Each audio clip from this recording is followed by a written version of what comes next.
नमः शिवाय। नमस्कार दोस्तों, स्वागत है आप सभी का आपके अपने यूट्यूब चैनल खुशहाल ज़िंदगी में। दोस्तों 18 फरवरी को दिन शनिवार है और इस दिन महाशिवरात्रि का व्रत रखा जाएगा और इसी दिन प्रदोष का भी व्रत रखा जाएगा।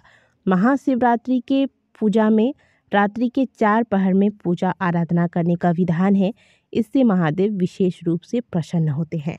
आपको बता दें कि महाशिवरात्रि की पूजा विधि बहुत ही विशेष होती है।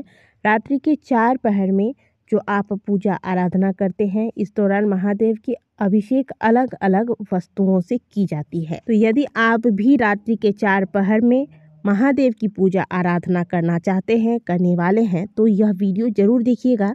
रात्रि के 4 पहर में किन अलग अलग पदार्थों द्वारा महादेव का अभिषेक किया जाता है और अभिषेक के बाद कौन सा वह कार्य है जो आपको अवश्य कर लेना चाहिए, तभी आपको व्रत का पूर्ण फल प्राप्त होता है। साथ ही आज के वीडियो में हम आपको महादेव के शिवलिंग पर जल चढ़ाने की सही विधि, जो कि शिव महापुराण में वर्णित है, जिससे कि आपको पूर्ण फलों की प्राप्ति हो, वो भी करके दिखाने वाले हैं। वीडियो को अवश्य देखिएगा। साथ ही आपको बताएंगे कि महाशिवरात्रि से एक दिन पहले कौन से विशेष कार्य हैं जो आपको अवश्य कर लेने चाहिए और महाशिवरात्रि वाले दिन आपको किन बातों का ध्यान रखना चाहिए ताकि आपको आपके व्रत का पूर्ण फल प्राप्त हो सके। दोस्तों महाशिवरात्रि का वर्णन हमारे शास्त्रों में बहुत विस्तार से किया गया है। धार्मिक मान्यताओं के अनुसार इसी दिन भगवान भोलेनाथ दिव्य ज्योतिर्लिंग के रूप में प्रकट हुए थे। भगवान शिव की पूजा उपासना आज के दिन 4 पहर में करने की मान्यता है कि 4 पहर की पूजा करने से व्यक्ति के जीवन के सभी पापों से उसे मुक्ति मिलती है। धर्म, अर्थ, काम और मोक्ष की प्राप्ति होती है। 4 पहर की पूजा महाशिवरात्रि के प्रदोष काल से शुरू होकर अगले दिन ब्रह्म मुहूर्त तक की जाती है। इस बार यह पूजा 18 फरवरी शाम यानी कि प्रदोष काल से शुरू होकर अगले दिन यानी कि 19 फरवरी के ब्रह्म मुहूर्त तक की जाएगी। इन चारों पहर में महादेव के अलग अलग स्वरूप का अलग अलग सामग्रियों द्वारा अभिषेक करने का विधान है। पहले पहर में महादेव के ईशान स्वरूप का दुग्ध अभिषेक किया जाता है, यानी कि दूध से अभिषेक पहले पहर में करना चाहिए। दूसरे पहर में दही से भगवान के अघोर स्वरूप का अभिषेक किया जाता है, यानी कि दूसरे पहर में आपको महादेव का अभिषेक दही से करना है।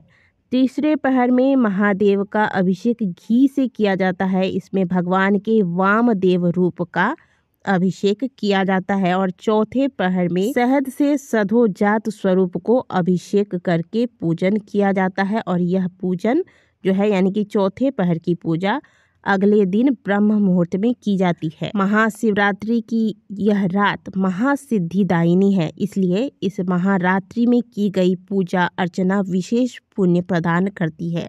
अगर कोई शिव भक्त 4 पहर में महादेव की पूजा अर्चना अभिषेक नहीं कर सकते तो कम से कम पहले प्रहर में महादेव की पूजा अर्चना अभिषेक इत्यादि अवश्य कर लेनी चाहिए। इससे उनके कष्टों से उन्हें मुक्ति मिलती है।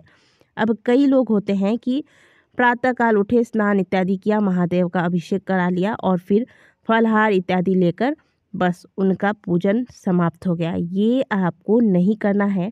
आपने साल भर महादेव के इस व्रत का इंतजार किया है, आपने बड़े ही कष्ट से व्रत को धारण किया है, इसलिए ताकि इसका फल जो है वह आपको प्राप्त हो सके। तो व्रत का पूर्ण फल आपको तभी प्राप्त होगा जब आप महाशिवरात्रि में इन 4 पहर में पूजा करेंगे। नहीं तो कम से कम पहले पहर की पूजा आज के दिन अवश्य करें, यानी कि प्रदोष काल में। मुहूर्त भी हम आपको आगे बता देंगे। 4 पहर की जो पूजा की जाएगी उसका शुभ मुहूर्त क्या होगा वह अगली वीडियो में हम आपको अवश्य बताएंगे। इस वीडियो में अगर हम बताने लगेंगे तो वीडियो जो है वह बहुत लंबी हो जाएगी। अब 4 पहर में आपको 4 सामग्रियों से अभिषेक करना है, यह तो हमने आपको बता दिया। अब देखिए महादेव की पूजा में जो भी चीज़ें आपको शामिल करना है, जो उनको अर्पित किया जाता है विशेष रूप से, आप वो सब चढ़ा सकते हैं। इन 4 पहर की पूजा में आपको जो मर्जी आप चढ़ा सकते हैं। मैंने बस विशेष रूप से जो अभिषेक किया जाता है इन 4 सामग्रियों से 4 पहर में अलग अलग, तो वो मैंने आपको बताया है। बाकी आप अगर पंचामृत चढ़ाना चाहते हैं वो भी चढ़ा सकते हैं, इत्र से अभिषेक करना चाहे वो कर सकते हैं, आप गन्ने से अभिषेक करना चाहे वो भी कर सकते हैं। इसमें कोई रोक नहीं है, आप अपनी श्रद्धा अनुसार कर सकते हैं। अब जो भी आप अभिषेक करें इसके बाद शुद्ध जल में गंगा जल मिलाकर महादेव का अभिषेक अवश्य कर लीजिएगा, यह बहुत आवश्यक है। अब देखिए महादेव को जल चढ़ाने का जो सही तरीका है वह हम आपको स्क्रीन पर दिखा रहे हैं, ये अवश्य देखिए। 4 पहर में जब भी अभिषेक करने के बाद जल चढ़ाएं, सबसे पहले जो जलाधारी का हिस्सा है इसका जो जिधर से जल बहकर बाहर निकलता है और जो राइट साइड है आप स्क्रीन पर देख रहे हैं, यहाँ पर भगवान गणेश का स्थान है। पहले यहाँ जल चढ़ाएं, फिर इसके लेफ्ट साइड में यहाँ भगवान कार्तिकेय का स्थान है, यहाँ जल चढ़ाएं। फिर बीच में जो ये मोटी सी लाइन आपको दिख रही होगी ये माता अशोक सुंदरी का स्थान है, यहाँ जल चढ़ाएं। इसके बाद जो माता का हस्त कमल माना गया है जिस पर पिंडी स्थापित है, शिवलिंग स्थापित है, इसके चारों ओर आपको जल चढ़ाना चाहिए और फिर महादेव के शिवलिंग पर अंत में जल चढ़ाना चाहिए। यदि शिवलिंग के ऊपर कलश स्थापित है जिस पे से बूंद बूंद जल गिरता है, बहुत सारे मंदिरों में नहीं भी होता है इसलिए बता रही हूँ, अगर है तो वहाँ भी जल चढ़ाइए। वैसे अगर आप घर पर कर रहे हैं तो हो सकता है कि सबके घरों में ना हो, तो इस विधि से जैसे मैंने आपको बताया पहले गणेश जी, कार्तिकेय, अशोक सुंदरी, माता पार्वती वाला स्थान, इन स्थानों पर जल चढ़ाने के बाद शिवलिंग पर जल चढ़ाएं और फिर यदि कलश है ऊपर तो वहाँ पर जल चढ़ाएं, नंदी जी को जल चढ़ाएं। ये होती है सही विधि महादेव के शिवलिंग पर जल चढ़ाने की। बैठकर हमेशा जल चढ़ाना चाहिए, बहुत ऊंचा हाथ रखकर भी जल नहीं चढ़ाना चाहिए। तो ये विधि होती है जल चढ़ाने की। जब भी आप जिस भी पदार्थ से अभिषेक करें अंत में जलाभिषेक जरूर कीजिएगा। इसके बाद महादेव का श्रृंगार कीजिएगा।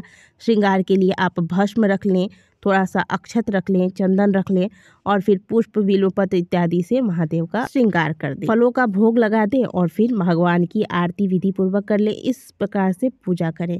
अब व्रत के एक दिन पहले आपको कुछ बातों का ध्यान रखना चाहिए। सबसे पहले तो जो महिलाएं हैं बाल धोकर स्नान कर लें और आज के दिन शुद्ध सात्विक भोजन लेना है। बिल्वपत्र जो महादेव के पूजा में बहुत आवश्यक है, यह आपको एक दिन पहले ही तोड़ लेना है। महाशिवरात्रि वाले दिन बिल्वपत्र नहीं तोड़ना चाहिए, इसलिए पहले से तोड़ के रखें।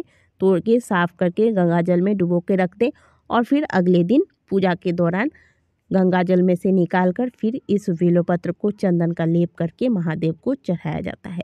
ठीक है, जो भी स्त्री हैं, पुरुष हैं जिनको नाखून काटना है, बाल कटवाने हैं और भी जो हजामत के काम इत्यादि करवाने हैं वो सभी आप एक दिन पहले कर लें। आज के दिन नहीं करना है।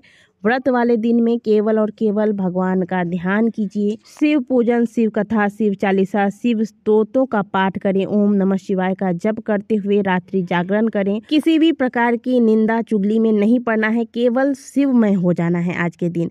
और फिर इस विधि से महादेव का ध्यान करते हुए पूजा अर्चना कीजिए। इससे अश्वमेघ के समान फलों का प्राप्ति व्यक्ति को होता है। और व्रत के दूसरे दिन पुनः प्रातःकाल शिवलिंग पर जलाभिषेक करके ब्राह्मणों को यथाशक्ति दक्षिणा देकर फिर व्रत का पालन करें। महादेव की कृपा से अगर आप इस विधि से पूजा अर्चना कर लेते हैं तो आपकी सभी मनोकामनाएं महादेव शीघ्र अतिशीघ्र पूर्ण करते हैं। दोस्तों वीडियो अच्छी लगी हो तो वीडियो को जरूर लाइक कीजिएगा। कमेंट बॉक्स में हर हर महादेव अवश्य लिखिएगा।